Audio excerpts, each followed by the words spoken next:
dos temas antes de ingresar con el tema de las consultas.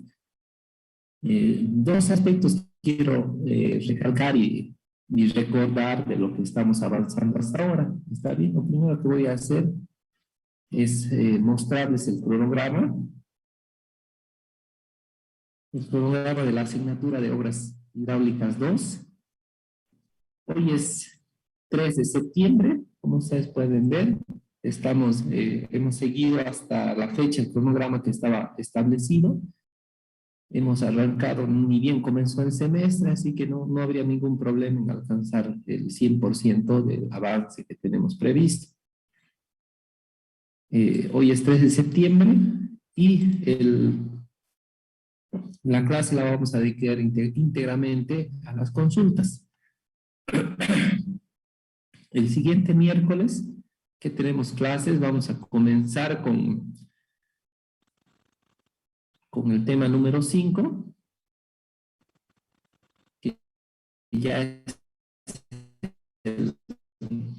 la laminación del embalse, para ya ir diseñando o completando la altura total de la presa. Hemos diseñado la altura muerta. En primera instancia hemos visto la topografía del vaso, qué ocurre con la fundación, qué ensayo se necesita. Hemos calculado los sedimentos o estimado mediante fórmulas empíricas los sedimentos, cuánto ingresa de material sólido y se va a depositar en el embalse.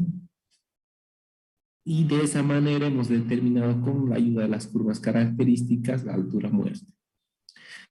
Una vez determinada la altura muerta, que es la ubicación de la obra de toma, hemos realizado la operación del embalse para 3 diferentes escenarios: año seco, año promedio y año húmedo, para realizar la operación del embalse y de esa manera determinar la altura útil de la presa. Y ahora, en el tema número 5, vamos a ingresar a la laminación del embalse, que es cómo se comportará mi embalse cuando se genere una crecida y el mismo esté al nivel de aguas normales. Entonces vamos a determinar esa altura adicional de resguardo que vamos a utilizar o construir para asegurar el funcionamiento de la presa mediante obras complementarias, que en este caso es el vertedero de excedentes.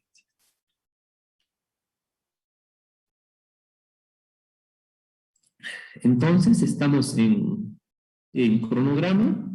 Lo que quiero hacerles recuerdo es que la primera presentación de su proyecto va a ser el 8 de septiembre. Ustedes el 8 de septiembre hasta las 23:59 tienen que entregar un documento que tenga las siguientes características.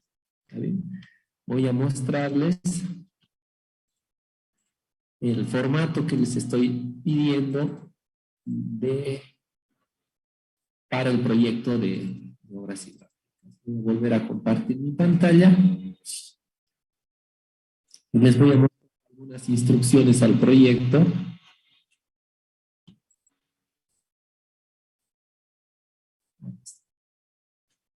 Muy bien, están viendo mi pantalla, ¿no es cierto?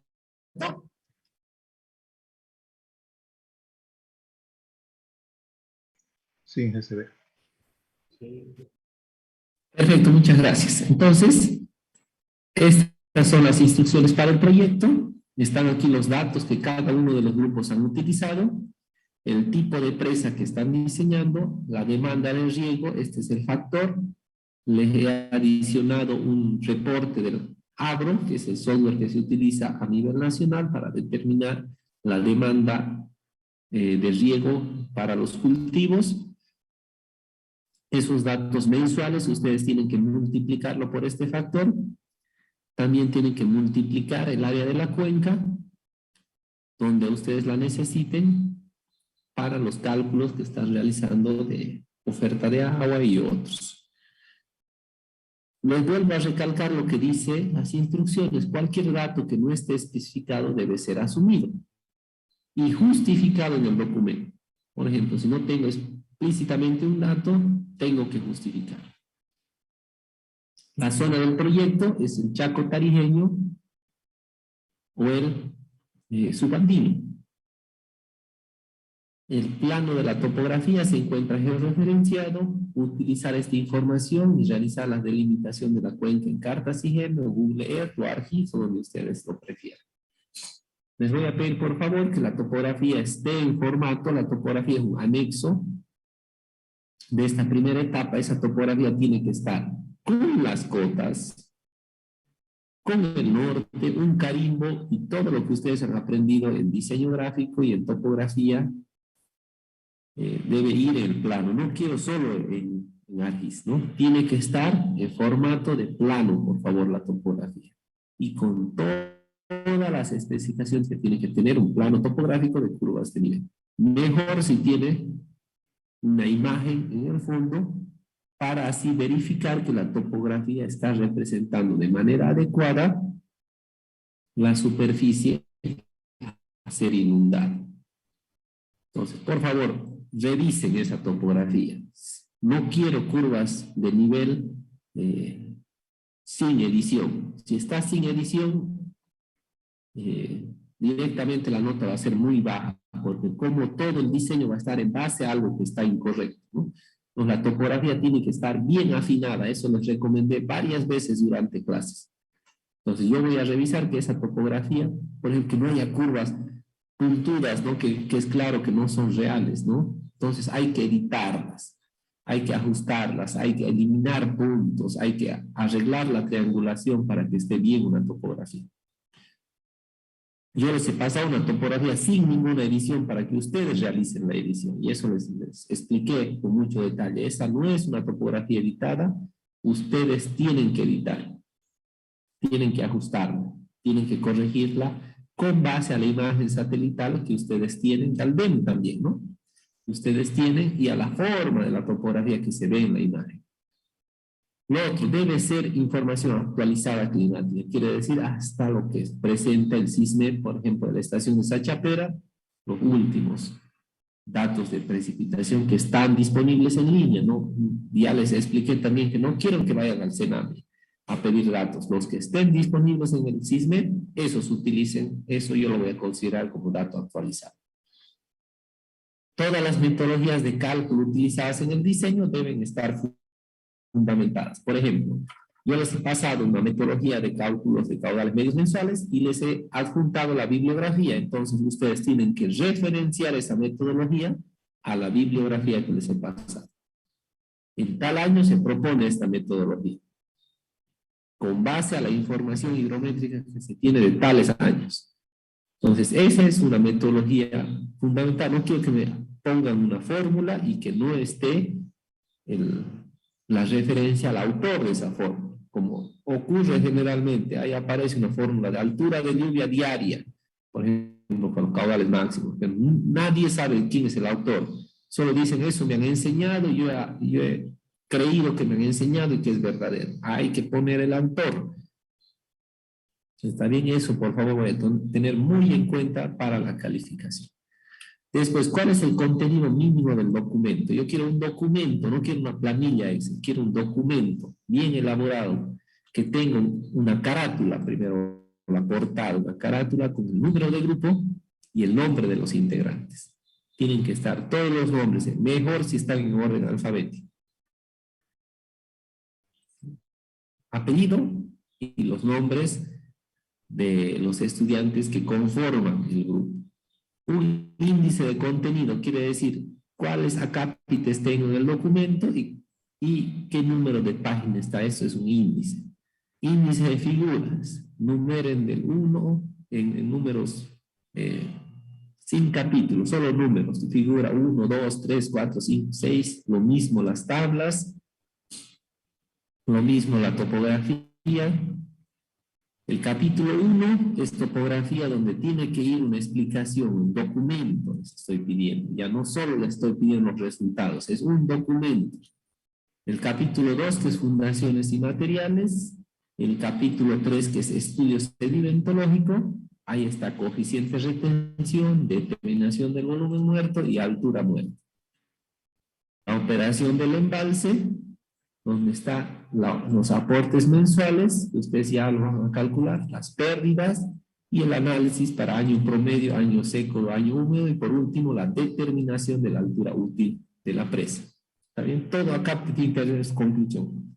La altura útil de la presa es tanto. Tiene que ser bien explícito, lo más fácil para corregir. Siempre un documento, eso les voy abriendo un paréntesis, siempre un documento tiene que ser fácil para que lo corrijan. Eso tienen que aprender. Todo informe técnico tiene que ser fácil para el que lo corrija. Porque si no es fácil, te lo rechazan. Por ejemplo, yo he hecho muchos proyectos de preinversión, ¿no? En el tema presas. Pero mi documento tenía que ser fácil para que el supervisor en poco tiempo lo corrija. ¿Por qué? Pues si yo le complicaba la vida al supervisor, el supervisor me la complicaba a mí. Entonces yo tengo que hacer, y eso es para todos. Si mi jefe me pide un informe, yo tengo que hacer algo que sea sencillo para revisar.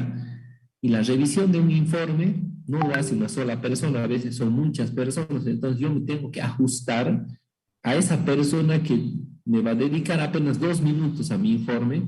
La información que él necesita tiene que estar ahí en el resumen, recalcada, resaltada, para que él no sufra buscando la información, porque él no me lo va a leer el informe. Entonces, elaborar un informe técnico tiene que ser estratégico para que cumplir con la forma de revisión que tienen, en este caso, los revisores. Porque si yo lo pongo complicado, no me van a pagar la planilla, me van a hacer esperar o me lo van a rechazar el informe. Entonces yo tengo como ingeniero civil que elaboro informes, ajustarme a las exigencias siempre del evaluador. Por ejemplo, la KfW tiene su propio formato. Digamos, es la cooperación alemana, ¿no? Un fondo alemán, es la KfW. Entonces ellos te exigen que tú te ajustes a ese formato.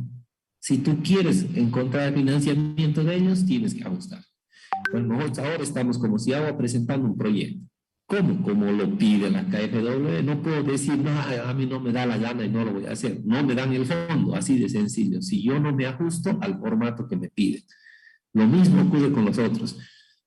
Hemos hecho un proyecto con la cooperación española. Ellos tienen su propio formato, su tipo, inclusive hasta ellos exigen hasta el tamaño de hoja tiene que ser A4. ¿Y por qué? Porque ellos lo piden así. No puedo decirle, no, yo no tengo A4. Solo tengo carta y lo voy a mandar así. No, ellos exigen que el documento vaya impreso en A4 y que tenga un formato específico. Te dan un contenido mínimo y dices, en el marco de esto te tienes que ajustar. Entonces tenemos que hacerlo así. Así se trabaja a nivel mundial. Y nacional hay una normativa específica. Hay un reglamento de elaboración de proyectos de riego y tenemos que ajustarnos a esa reglamentación que es una exigencia en formato de los documentos que uno presenta. ¿Está bien? Entonces, esos son los 4 puntos para presentar. No sé si hay alguna duda o consulta al respecto del formato y las instrucciones para el proyecto.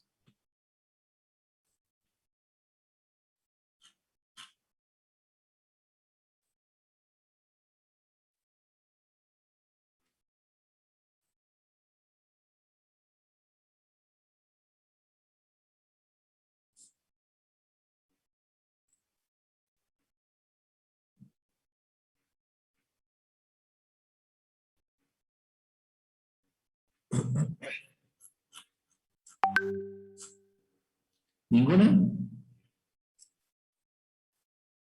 Muy bien, entonces les voy a mostrar ahora un ejemplo de un documento, de un proyecto, que justo es de Pananti. Miren, esta es, la carátula les voy a mostrar también. Es un proyecto un poquito antiguo.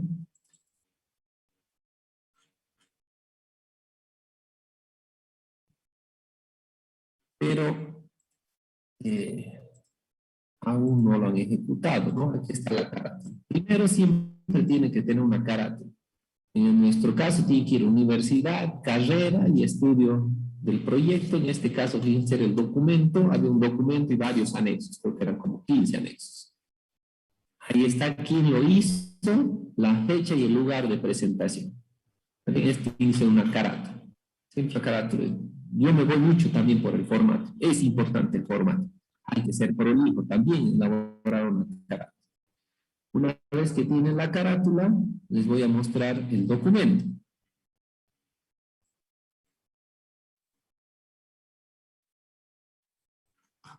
Entonces, el índice de contenido, fíjense, hay una ficha técnica, un resumen ejecutivo y los datos generales del proyecto. Ahí están los índices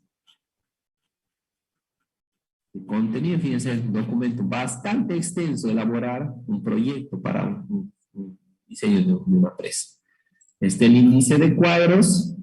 Hay muchos cuadros en el documento.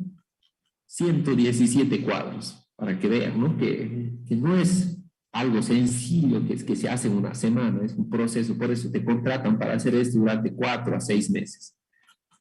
El índice de mapas que están dentro del documento, el índice de figuras, índice de fotografías, y aquí ya entra la ficha técnica, donde este informe, esta ficha técnica es un resumen para el que quiera evaluar el proyecto, un resumen de los aspectos más importantes del proyecto. Ahí está la ficha técnica, los montos, los costos de supervisión, los costos de construcción, la evaluación socioeconómica, el tiempo de ejecución del proyecto, quién lo va a financiar y todo el detalle. Después entra el resumen ejecutivo, un pequeño resumen de todo el proyecto. ¿Cuál es el tamaño de la cuenca? ¿Dónde está ubicada el área de riego? Las justificaciones que se han hecho para elegir, los objetivos del proyecto, el costo total de la inversión, algunos indicadores socioeconómicos, y listo. Este sería el resumen. De ahí entro directo a datos generales del proyecto. Su ubicación, la red hídrica, la zona del proyecto, las vías de acceso, algunos antecedentes y justificaciones, algunos títulos, ¿no?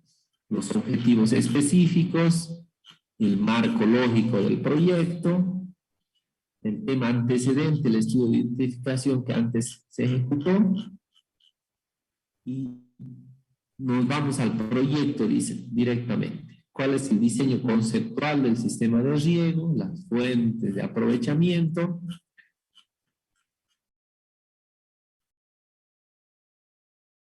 Los análisis de datos, la información climática y pluviométrica que se tenía disponible. Y fíjense, aquí ya doy los resultados directamente del documento. No va el proceso, en el anexo va el cálculo. En el documento van los resultados.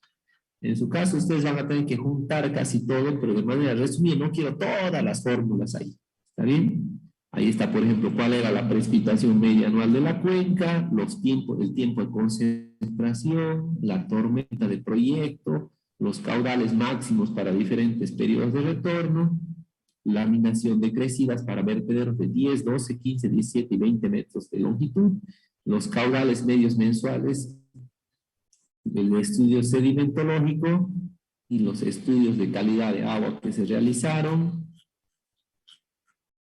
el agua para riego, cuáles eran sus características, algunos de los cultivos, esto ya lo hace el agrónomo, cuál es la cédula de cultivos propuesta para ser implementada ahí, cuáles son esos calendarios, su época de siembra y cosecha, la estimación de la producción agrícola.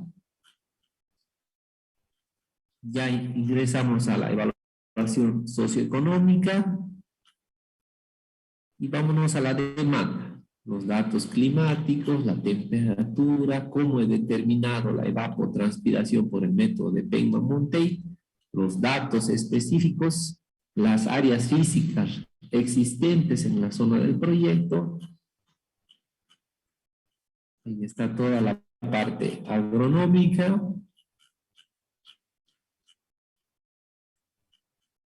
Está el área bajo riego, eso es lo que ustedes han visto, el área bajo riego óptimo, lo que está el formato, fíjense en anexos, con seguridad está el ABRO, pero aquí está un resumen del ABRO, explicando y justificando. No es un proyecto, no es control C, control V, como ustedes creen que es elaborar un proyecto.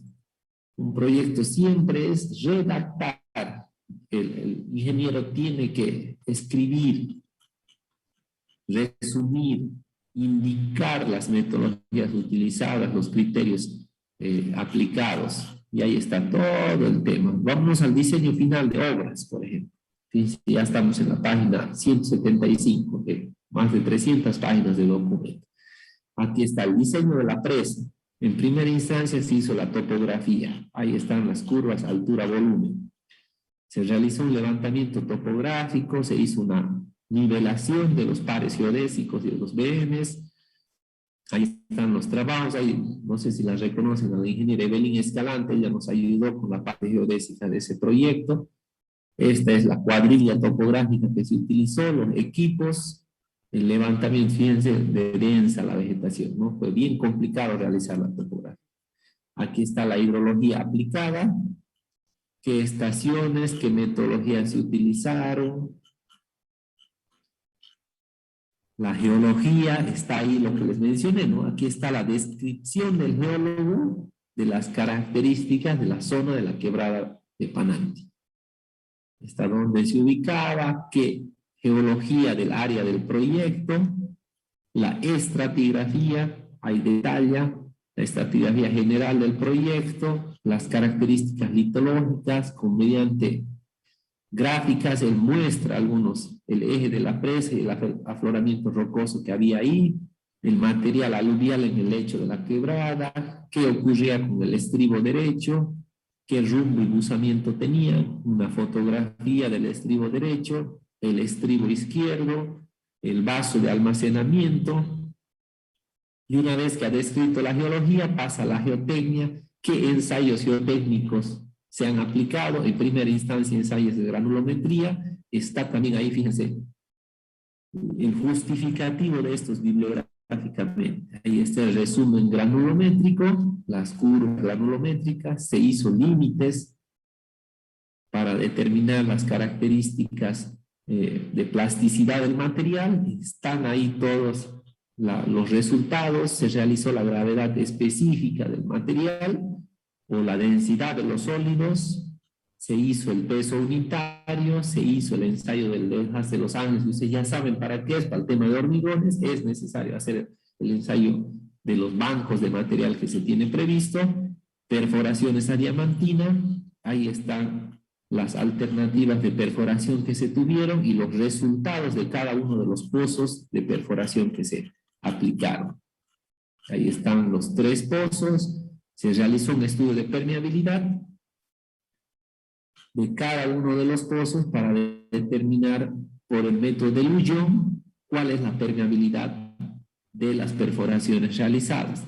Se realizó ensayos de calidad de la roca, por ejemplo, ensayo de compresión uniaxial con los testigos extraídos de la perforación. Ahí están los ensayos y la resistencia corregida por compresión uniaxial de todos los puntos. Hicimos 10 muestras de compresión uniaxial, identificamos el material de la presa, en función de la zonificación fue una presa de enrocado con pantalla de hormigón, cada una de las zonas qué material tienen, qué granulometría se va a utilizar en cada una de las zonas, se estimó parámetros geomecánicos mediante algunos métodos, específicamente el método de Lebs y el método de Duncan, para determinar algunos parámetros geométricos, como cuáles, la cohesión y el ángulo de rozamiento interno, por ejemplo, ¿no? Ahí está la densidad, el valor adoptado para el ángulo de fricción en base a los ensayos realizados, qué parámetros hemos adoptado para el peso unitario, cohesión y ángulo de rozamiento interno para cada una de las zonas que se van a diseñar. Después se realizó el desvío del río mediante una galería, están las dimensiones de la galería, la pendiente de la galería, ahí está ya el ancho de coronamiento, lo que vamos a ver en el capítulo 5 que tenemos previsto. Está el diseño geométrico de la presa, el diseño de la ataguía para el desvío del río, el tema del borde libre, está ahí, el diseño del plinto, lo que estaban consultando ustedes, este es el plinto, ¿no es cierto? Es esa estructura de hormigón que realiza la transferencia de la carga desde la pantalla de hormigón hacia la fundación. Entonces ahí están las características del enrocado, se ha tomado una sección tipo, que es la propuesta que se utiliza para el diseño de este tipo de presas y se ha realizado la estabilidad de las presas en función también de las características sísmicas de la zona del proyecto. Ahí están los parámetros utilizados, el diseño. Esto es un software que se llama el Slide, donde se realiza el diseño geométrico considerando escenarios de carga para poder determinar las inclinaciones más eficientes que debe tener este tipo de estructuras. Esto es para presas de materiales sueltos. Ahí está el canal, el diseño del vertedero. Ahí está todo el completo del diseño del vertedero, la rápida, el cuenco amortiguador, está ahí, las dimensiones que se generan, el diseño de la obra de toma, las fórmulas y los resultados que se utilizaron. Se calculó las pérdidas por fricción y localizadas, por válvulas y cambios de dirección.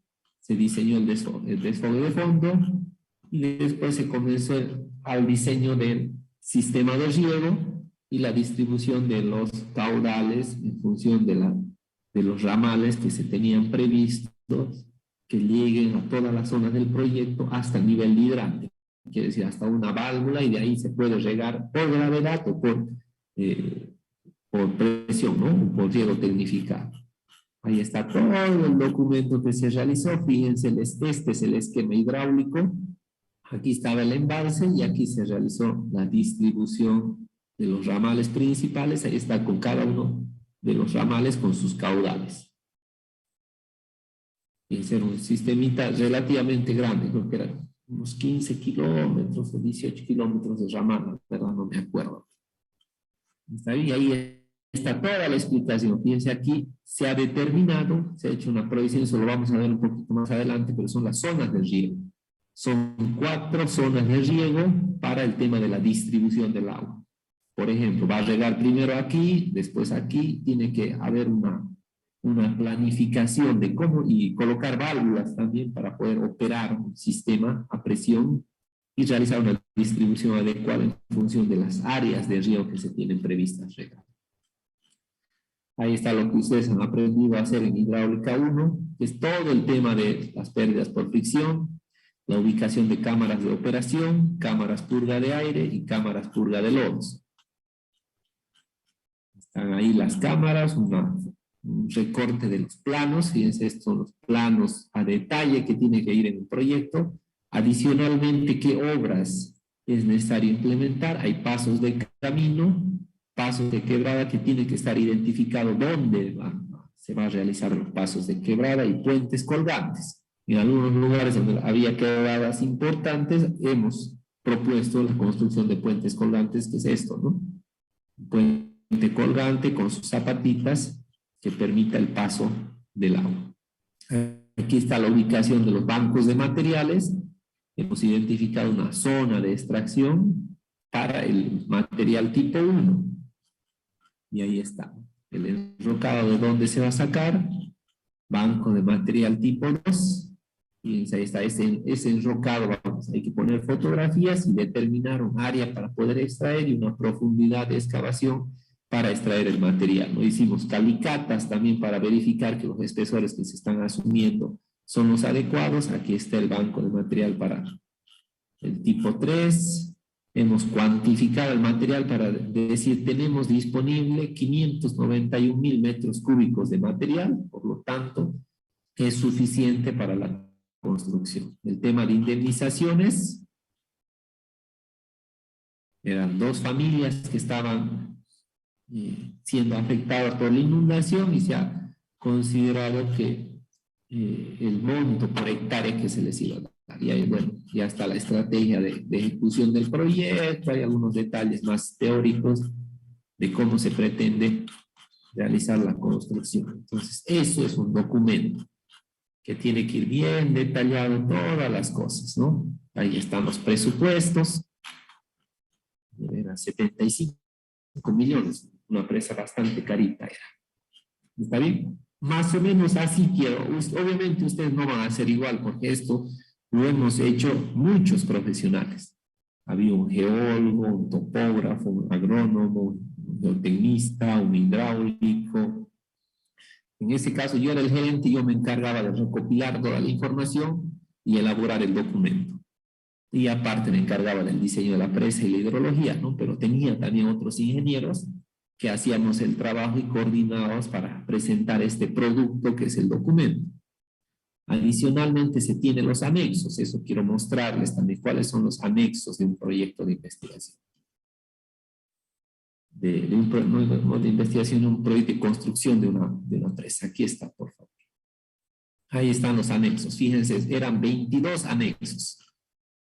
El anexo 1 eran los documentos, el anexo 2 el análisis de calidad de agua, el anexo 3 los datos climáticos, balance hídrico, estudio geotécnico, estudio socioeconómico, estudio topográfico, hidrológico, geológico, geotécnico, estudio de suelos agrícolas, estudio agronómico, memorias de diseños hidráulicos y estructurales, cómputos métricos, especificaciones técnicas, presupuestos y precios unitarios, evaluaciones privadas y sociales, términos de supervisión y acompañamiento, los términos de referencia, cronogramas, memoria fotográfica, planos y ficha ambiental. Faltaría aquí el estudio de impacto ambiental que aún no se ha ejecutado.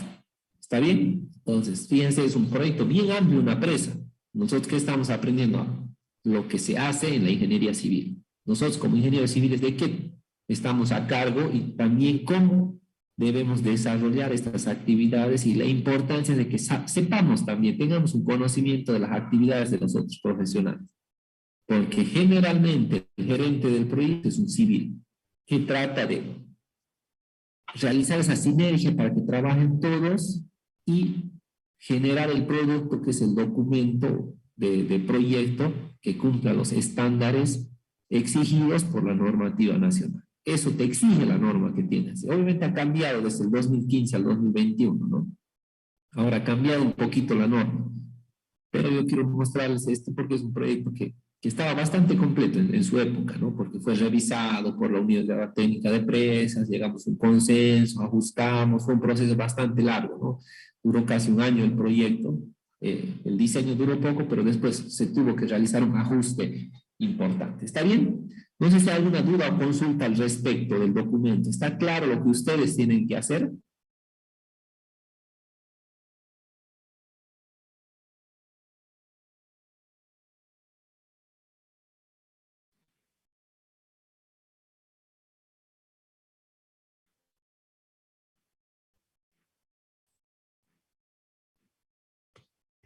Inge, una consultita. Entonces, lo que vamos a sacar, las características de la cuenca, que nos van a servir más que todo para calcular el caudal máximo. Además de que ya hemos utilizado algunas características, como por ejemplo la densidad de drenaje, para, para asumir valores para la sedimentación.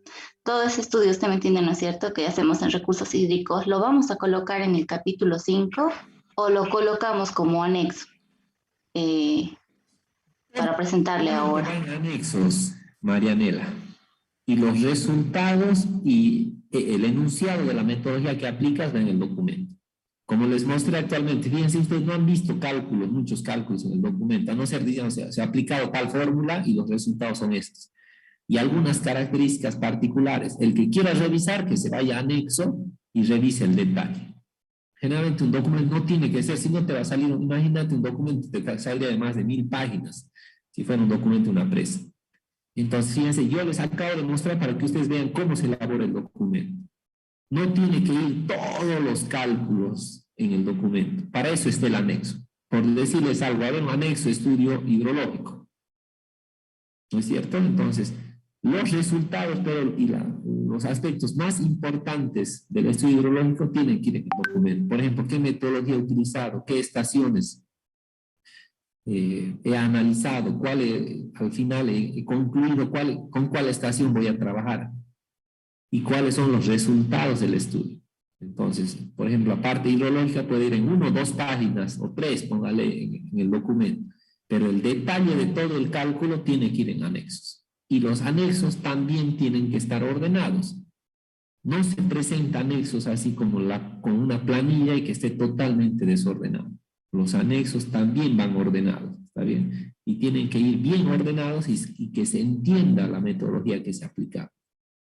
Porque los supervisores, y más aún, fíjense, este tipo de proyectos tiene de supervisor en primera instancia un equipo del ente contratante, pero adicionalmente, al ser proyectos de gran envergadura, la totalidad de estos proyectos van a la unidad técnica de presas, que es una unidad dependiente del Viceministerio de Recursos Hídricos y Riego, donde ahí te lo revisa un geólogo, un geotecnista y especialistas de cada área.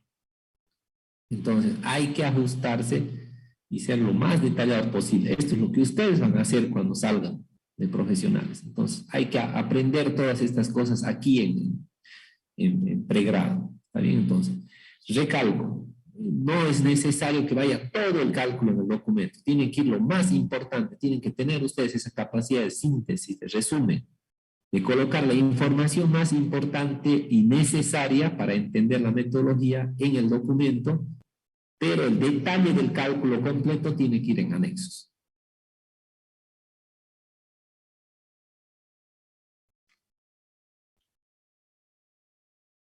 Hice una consultita más de los 3 balances que hacemos para la operación. Hacemos para húmedo, seco y para promedio, ¿no es cierto? Entonces, para considerar como altura útil de esos 3 balances, tenemos 3 alturas. ¿Consideramos la mayor o consideramos directamente la promedio? ¿Cómo no te estoy entendiendo? ¿Qué alturas diferentes me hablas? Cuando hacemos la operación, hacemos para 3 escenarios, ¿no es cierto? Húmedo, seco y Sí. promedio. Yo le preguntaba, cuando asumamos ya para la altura de la presa, para trabajar, Pero ¿no es cierto? Marianela, no te olvides que he recalcado un montón de veces en clase que se hace el análisis para la misma altura. La misma altura tiene que ser para el escenario seco, el escenario promedio y el escenario húmedo. Lo que yo hago para una altura de presa, ¿cómo se comportarían los niveles bajo diferentes escenarios de oferta? No pueden ser diferentes alturas, Marianela. Eso lo he recalcado muchas veces. Cada que explicaba decía, se realiza el análisis para la misma altura. No tiene sentido diferentes alturas. Si mi presa es de 30 metros, yo hago el análisis para el periodo seco, el periodo húmedo y el periodo promedio para la misma altura de presa o el mismo volumen. ¿Está bien? No pueden equivocarse en eso. Si ponen eso mal, toda su operación está mal. ¿Está bien? Sí, Revisen sí. las clases. Entonces, y consulten si tienen esa duda. Bien que me la haces ahora, por si me la presentabas así, todo el tema de la altura útil ya estaba mal. Vuelvo a repetirles, el análisis de la operación del embalse se asume en primera instancia una altura y se verifica el funcionamiento de la presa para esa altura para los 3 escenarios. Una vez que he hecho ese análisis, yo veo cuánta agua me falta para el periodo seco, cuánta agua me sobra para el periodo húmedo y cómo está trabajando para el periodo promedio. Y yo decido si es necesario aumentar un metro más o disminuir. Entonces, y si aumento para los 3 escenarios y vuelvo a hacer el análisis para los 3 escenarios de esa única altura, de esa misma altura para los 3 escenarios. Porque fíjense, el concepto de operación es analizar cómo varían mis niveles para diferentes escenarios de oferta. Entonces, no puedo yo colocar diferentes alturas para el análisis de escenarios. Tiene que ser la misma. Está bien, María Elena, eso por favor les recalco mucho, no pueden equivocarse en eso. Tiene que ser la misma altura para los 3 diferentes escenarios. Lo que sí pueden ustedes analizar, es decir, 33, 34, pero para los 3 escenarios, ¿no? ¿Qué ocurre si mi presa es de 33 metros? Analizando los 3 escenarios, yo sé. ¿Qué ocurre si mi presa es de 35 metros? Yo analizo. Y ahí defino cuánta agua me va a faltar en el periodo seco y entre los 6 del grupo decide, bueno, yo acepto que me falte tal cantidad porque en el periodo promedio y en el periodo húmedo me está sobrando bastante. Entonces, elijo esta altura de presa. También no sé si se ha entendido. Sí, Inge, me estaba confundiendo como nos salía, hemos hecho por 3 métodos la altura de sedimentos. Eso me confundía. Ya, la altura de sedimentos, igual les he dicho, asuman una metodología, no pueden poner promedio, no se promedia metodologías. Asuman una que esté dentro del rango que les he dado, ¿no? Fíjense, yo ahí en el proyecto he asumido un poco de 800, pero de mí, mis características eran diferentes, ¿no? Tenía una cuenca de un tamaño, de diferente tamaño de ustedes, ¿no? Pero tiene que estar entre 400 a 800 toneladas kilómetro cuadrado año, el tema de la sedimentación, ya la tasa de sedimentación. Entonces, Para ustedes, eso al área no le afectamos, ¿no, Inge? Por el factor. no es No es necesario, necesario, ¿no? no Ay, es un volumen, sí. ya, Inge, gracias. Ya, perfecto. Inge, disculpe, entonces, para hacer la- los sedimentos, entonces trabajamos con la área como No, sacado de la cuenca. tienen que afectarlo, porque el área es un parámetro importante. Tienen que afectarlo para el momento de sedimentos. Ah, bueno, y otra Va a consultita. generar más sedimento. Ya, Marianela, entonces, por ejemplo, por lo menos ese parámetro traten de afectarlo para los cálculos de sedimentos. Trabajen con el área que ustedes tengan.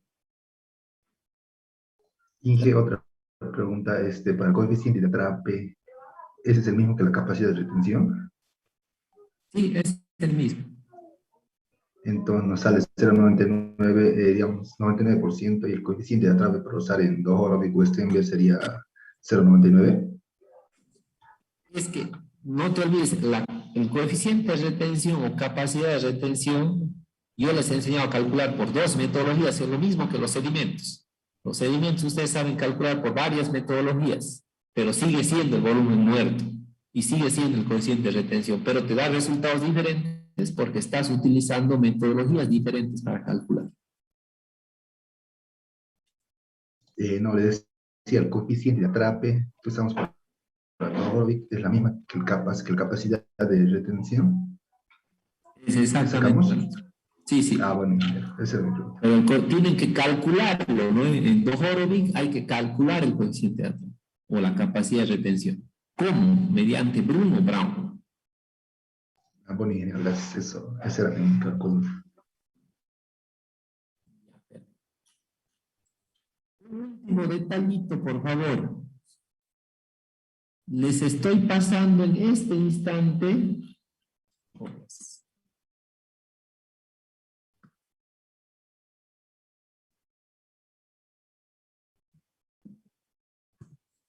De nuevo, las listas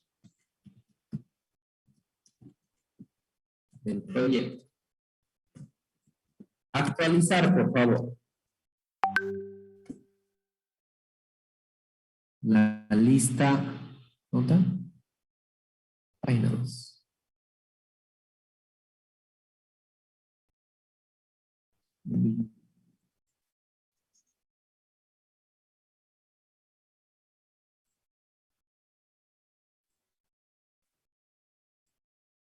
Aquí lo tengo, contanos.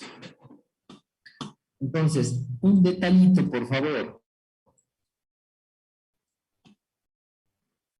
Estas son las listas que ustedes han llenado del proyecto, pero ya varias personas me han escrito que no quieren hacer eso, que no quieren hacer, que sus grupos se han salido, a todos nos han dejado solitos, según ellos, ¿no? No sé si será verdad o será mentira, pero yo les tengo bien su conciencia de ustedes que ustedes se organicen. Puede ser que sea eso, porque mis listas continúan casi el mismo número de integrantes, eso es lo que me parece raro, ¿no? Ya dos personas me dicen que todo su grupo se ha salido y que quieren hacer solos. Si quieren hacerlo solos, tienen que hacerlo bien, ¿no? Porque yo el trabajo de 6 personas lo reparto más o menos. Obviamente que tienen que saber todo, pero el trabajo es bastante amplio. En el tema de planos, ya cuando entremos al diseño, ustedes tienen que elaborar los planos. No quiero excusas ni tampoco recomendados, ¿ya? Yo a los recomendados los trato con mayor esfuerzo, porque es el que me llama el amigo, mi primo, mi tío, eso. Para mí no hay, yo no veo nombres al calificar, ¿ya? Eso les hablo clarito. Yo cuando califico ni siquiera veo los nombres, directo califico para tratar de ser imparcial y he tratado de hacerlo eso en estos 11 años de trabajo.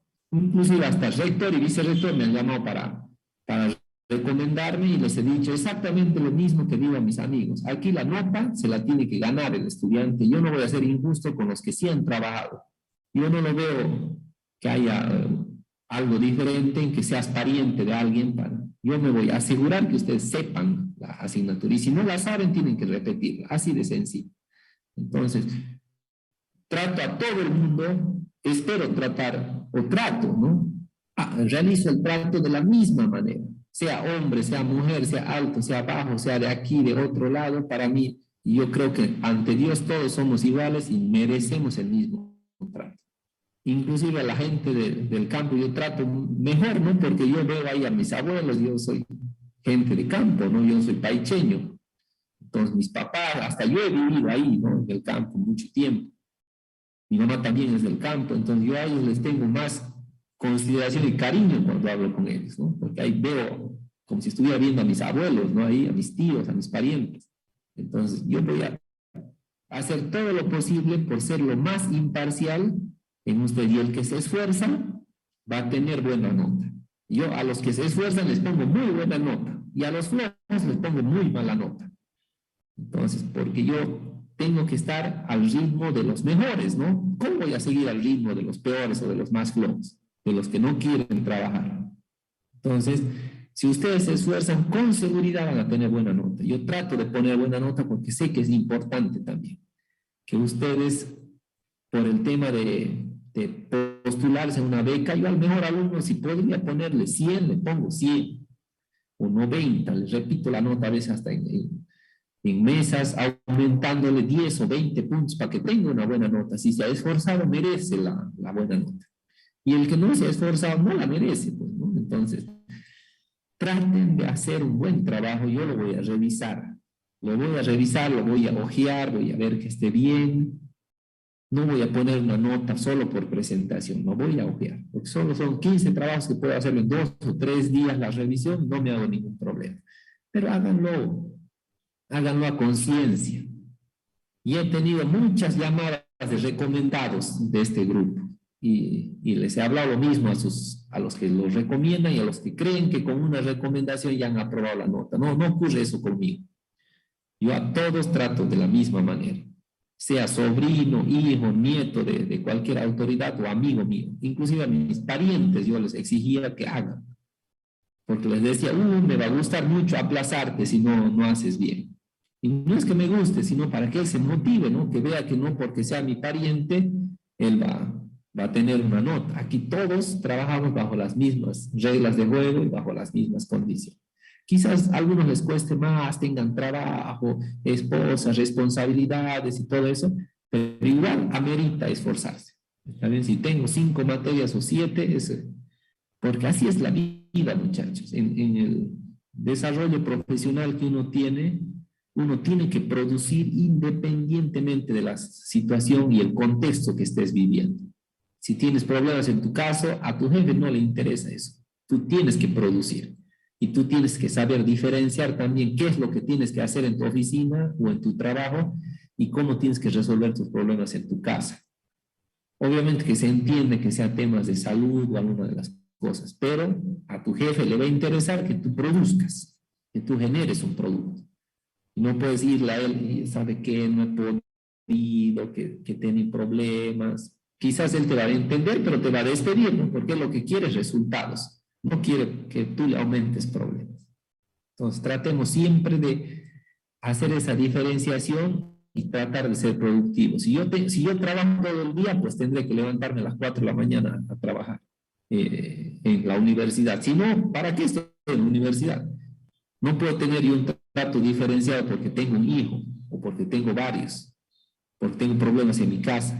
Yo tengo que producir. Esa es la forma y la competitividad que tenemos a nivel mundial. Porque todos vamos a tener problemas, vamos a tener dificultades. Entonces, tratemos de acostumbrarnos. La universidad es la primera parte de mi currículo de mi vida profesional. ¿Está bien? Entonces, hay que ser seres integrales. Ahora, ha cambiado mucho la forma o el producto que nosotros tenemos que generar como ingenieros civiles. Estamos en otra era. Hace 10 años no era así, las exigencias eran diferentes, la internacionalización era diferente. Ahora fácilmente llega alguien de afuera a trabajar en empresas locales, por el tema de la virtualidad, por el tema ahora del acceso al transporte que tenemos. Hay mucha gente de afuera que está viniendo a trabajar aquí a Bolivia, y de Bolivia que está yendo a trabajar afuera, ¿no? Y se está contratando especialistas de diferentes zonas, ¿no? Del mundo, ¿no? Entonces, yo lo que necesito es que ustedes trabajen en grupo. Yo sé que falta una semana, hay que aprender a trabajar en grupo, eso también es algo innegable. Yo sé que es difícil, cuesta, no todos trabajan, es difícil hacer trabajar a todo el mundo, pero tenemos que organizarnos de esa manera, porque uno solo, yo dudo que pueda acabar el proyecto completito. Y yo no voy a tomar como excusa que me digan, o justificativo, pero ingeniero, yo era uno solo. Ustedes han decidido hacer su proyecto solos. Entonces la misma exigencia va a ser para 1 como para 6. Y el que ha hecho, y el que va a hacer la defensa oral solito, tiene que defenderme todo el proyecto. Yo le voy a preguntar, por ejemplo, si voy a tardar media hora o 45 minutos en cada grupo en la defensa del proyecto, voy a estar con esta persona entre media hora y 45 minutos consultándole sobre su proyecto. Y él me tiene que responder absolutamente todo lo que ha hecho.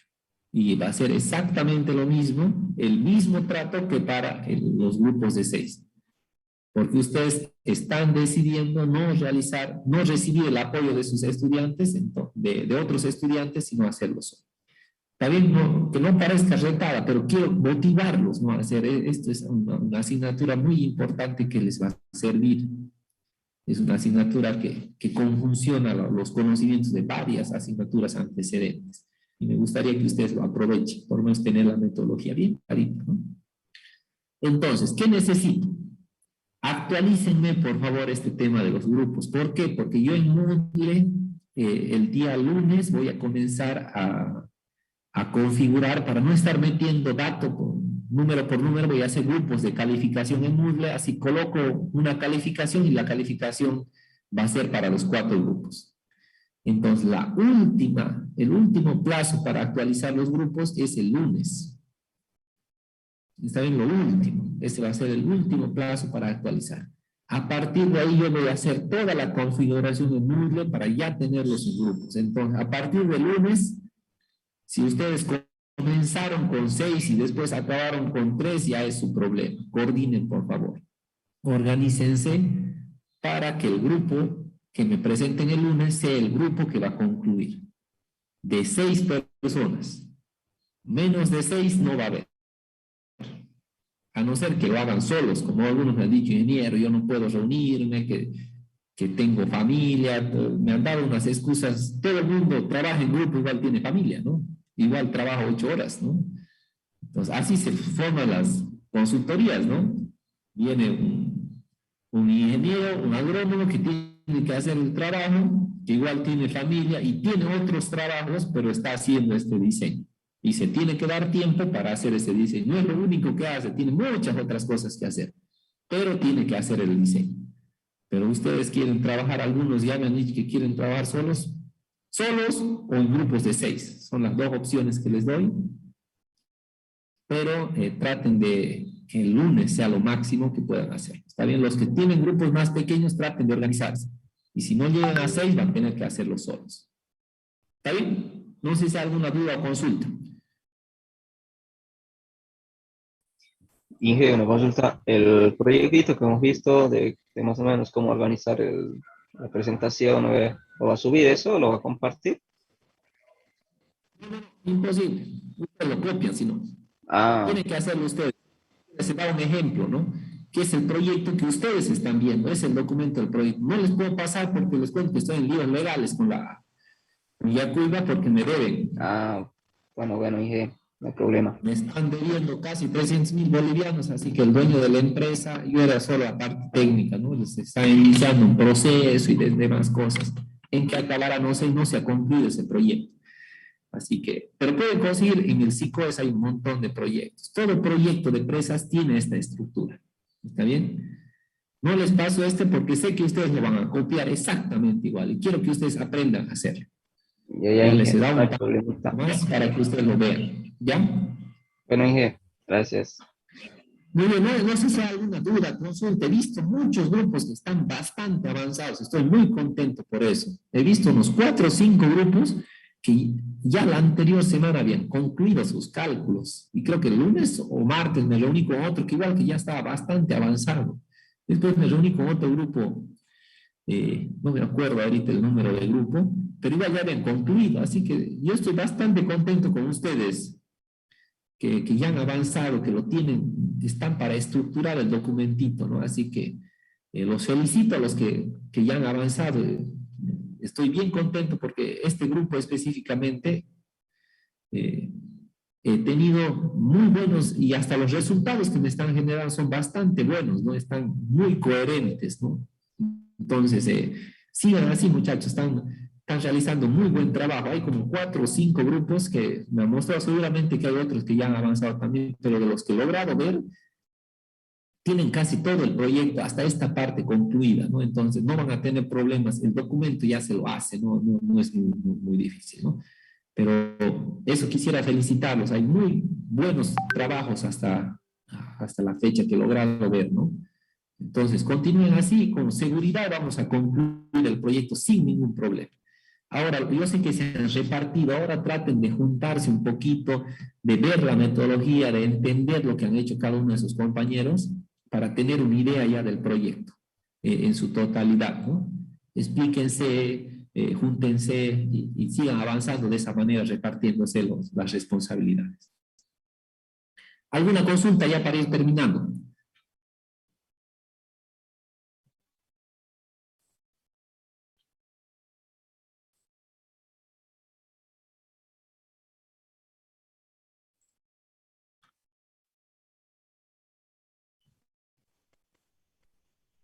Inge, buen día. Yo tenía una consulta acerca de la hidrología que realizamos en el proyecto. Para escoger la estación patrón, ¿qué tendríamos que priorizar? Que la estación sea consistente o que tenga la mayor cantidad de datos para utilizarla como estación patrón. Primera pregunta, ¿qué es una estación patrón? La estación que se utiliza para realizar los demás cálculos, como que, ¿cómo le puedo explicar?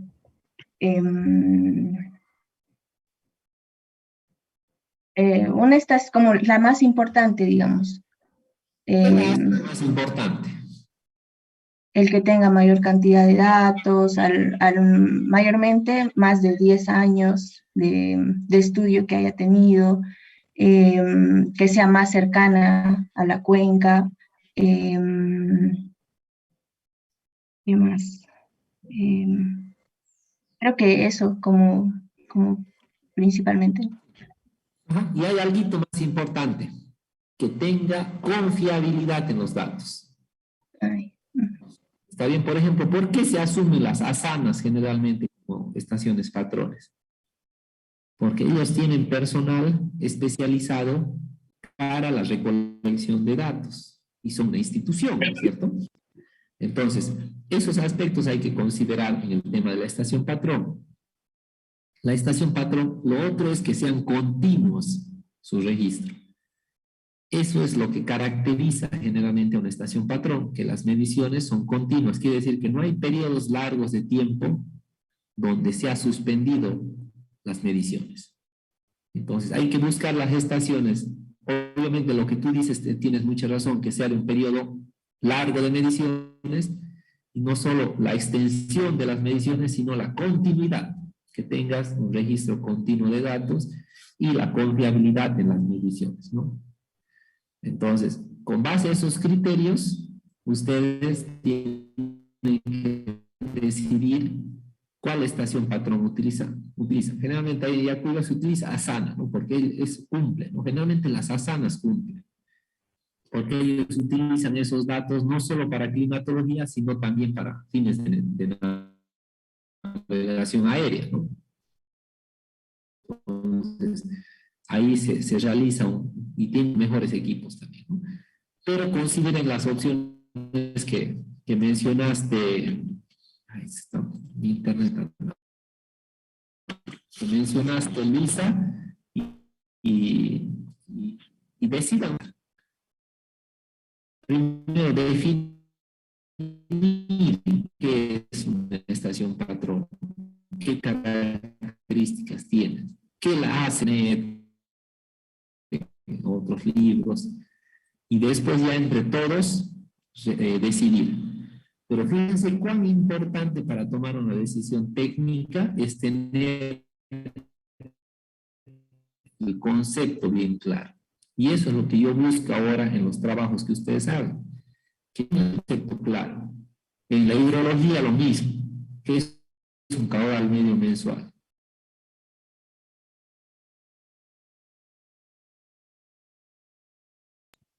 Bueno, Inge, muchas gracias.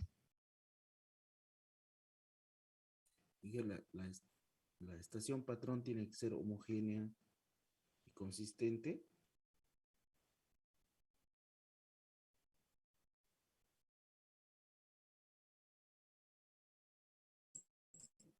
Uy, perdón, se cortó mi internet, anda un poquito mal ahorita. Está bien, entonces, ese es el proceso, por favor, que ustedes sigan para tomar decisiones. De la teoría al criterio técnico. ¿Está bien? Siempre vuelvan a la teoría. Si tienen alguna duda, hay que volver a la teoría, volver a revisar los conceptos y después recién decidir. ¿Está bien? ¿Alguna otra consulta más Inge, de su proyecto? sobre la estación patrón, también tiene que estar, cuando hacemos el test de Mann-Kendall, también tiene que estar en el 5% de, igual que que las demás. ¿5% de qué?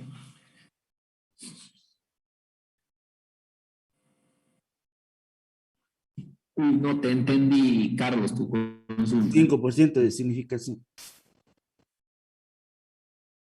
¿Qué es eso 5% de significación?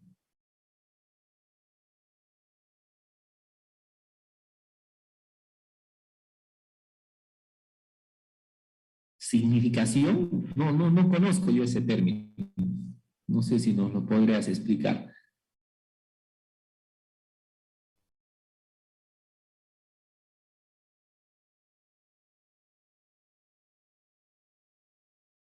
Perdón, pronto un poco mal mi internet. Cuando escogemos la velocidad crítica, utilizamos ¿Velocidad crítica utilizas en el test de Mann-Kendall? utilizamos el nivel de significación del 5%, del 5% para que sea homogénea. Creo, algo así era. Uy. Carlos, tienes que revisar la metodología. Primera pregunta, no es el nivel de significación, nivel de significancia. Son dos cosas diferentes. Y no hay una velocidad crítica. Revisa, por favor, la metodología. Para mí es muy importante que no ocurran estas falencias en la parte teórica. Tienes que saber bien qué metodología estás aplicando. ¿Qué es el test de Mann-Kendall? ¿Por qué es un test no estacionario? Porque nosotros calculamos las precipitaciones máximas diarias, anuales. ¿Qué me denota? ¿Qué cálculo me das? ¿Para qué me sirve el test de Mann-Kendall? Y solo eso uno sabe cuando lo lee la teoría. El nivel de significancia es una cosa muy diferente. ¿Por qué 5% asumimos y no 10, no 20? ¿Qué significa? ¿Cuál es el concepto de nivel de significancia?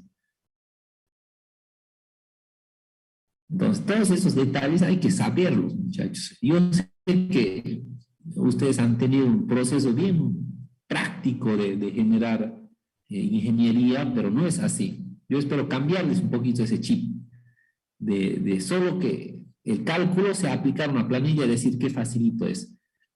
Para uno aplicar una metodología la tiene que entender. Quiere decir que el conocimiento tiene que estar consolidado en ustedes. Que todas las partes o las fórmulas que ustedes apliquen, ustedes sepan por qué y para qué lo están aplicando. Y al último, ver cuáles son los resultados y cómo eso me ayuda a tomar decisiones. Porque la ingeniería, como les repito, es tomar decisiones. Entonces, los criterios y los conceptos los tienen que saber bien. Lo mismo, peso unitario. Uy, mi internet voy a apagar mi cámara, por favor. Entonces, todos esos detallitos tenganlo bien. Igual la consistencia, el análisis de consistencia, ¿qué me determina? ¿Qué tipo de errores yo puedo identificar con el análisis de consistencia y con el análisis de homogeneidad? ¿Por qué son diferentes? ¿Qué los diferencia? ¿Por qué yo realizo esos dos análisis? ¿Qué identifico cuando hago ese análisis? Todas esas cosas yo espero que ustedes lo sepan porque son asignaturas que ustedes ya las han llevado. Entonces tienen que tener clara la metodología, por favor. ¿Ya? Entonces, todos esos detallitos, por favor, y hablen con el término específico. Identifiquen, busquen. Para entender una metodología hay que entender cada uno de sus parámetros, variables. Identificar qué errores clasifica estos tipos de metodologías. ¿Está bien? Entonces, tómenlo muy a detalle cada una de las cosas que hagan y traten de entender cada metodología. Lo mismo Dohorovic, ¿no? Dohorovic tiene una base teórica que hay que entenderla también, que está en función de las variables que están analizando. Fíjense, nos parametrizamos esas variables en función de las mediciones y se aplica una ecuación empírica que me permite estimar un volumen de producción de sedimentos con base a características físicas de la cuenca. Entonces, todos esos detalles, por favor, tómenlos muy en cuenta para ver y analicen bien, usen bien los términos. ¿Está bien? Muy bien. ¿Alguna otra consulta, compañeros, ya para ir terminando?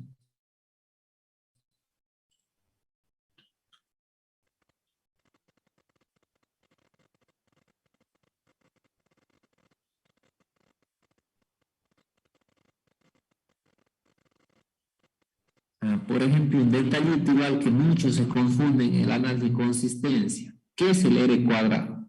¿Es la correlación o es el coeficiente de determinación? Entonces ustedes tienen que saber también con base a qué parámetro nosotros realizamos o tomamos una decisión. Porque decimos que si R cuadrado es mayor a 0,98, tenemos un ajuste adecuado de una variable estática frente a otra variable móvil, ¿no?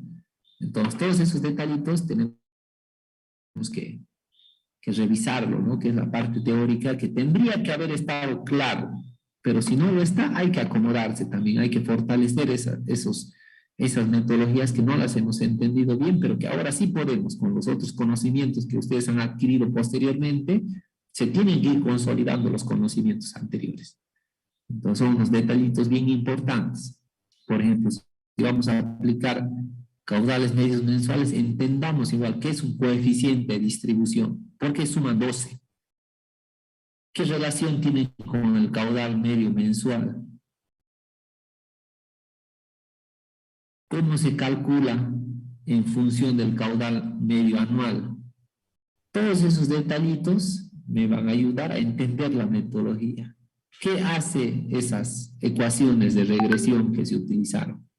Porque se utilizó de variable la precipitación media anual de la cuenca versus el caudal específico en litros segundo kilómetro cuadrado. Fíjense ahí en el documento, lo explica con mucho detalle, ese documento es bien práctico, pero te da a conocer la metodología con mucho detalle para que tú entiendas la metodología y puedas aplicar. Muy bien, ¿alguna otra consulta ya para ir terminando? Son las 8:15 ya.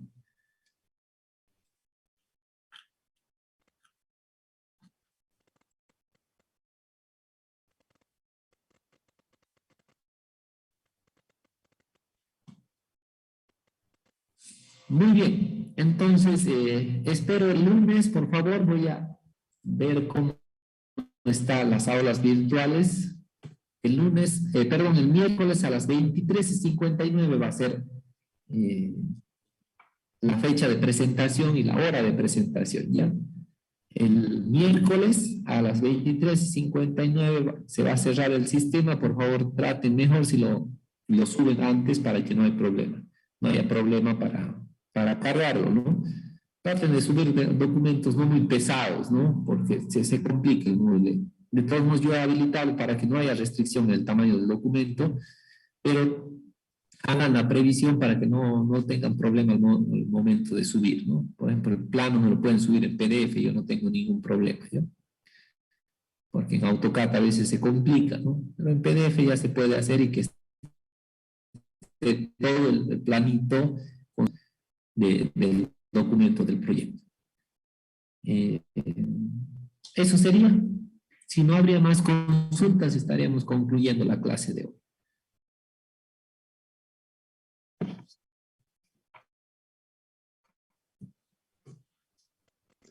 Bueno, gracias, Inge. Hasta luego. Buen día. Bueno, gracias.